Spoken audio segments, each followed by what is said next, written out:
तत्पूर्वी अंगोलाचे अध्यक्ष लॉरेंट यांचं आज राष्ट्रपती भवनाच्या प्रांगणात औपचारिक स्वागत करण्यात आलं। यावेळी राष्ट्रपती द्रौपदी मुर्मू, पंतप्रधान नरेंद्र मोदी, परराष्ट्र व्यवहार मंत्री एस जयशंकर यावेळी उपस्थित होते।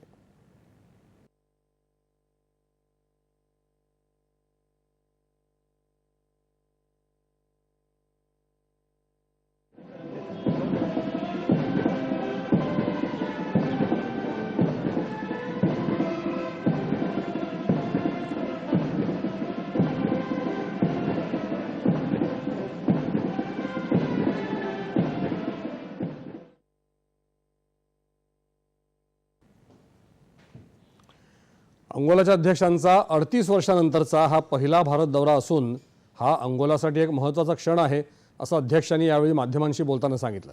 त्यांनी भारत आणि अंगोला यांच्यातील मैत्री आणि सहकार्याचे बंध मजबूत करण्यासाठी त्यांच्या या दौऱ्याचं महत्त्व अधोरेखित केलं। भारतीय जनतेकडून मिळालेल्या आदरातिथ्यपूर्ण स्वागताबद्दल अध्यक्षांनी कृतज्ञता व्यक्त केली। त्यानंतर अध्यक्ष राजघाट इथे महात्मा गांधींच्या स्मृतिस्थळावर पोहोचले आणि त्यांनी पुष्पहार अर्पण करून महात्मा गांधीजींना आदरांजली अर्पण केली।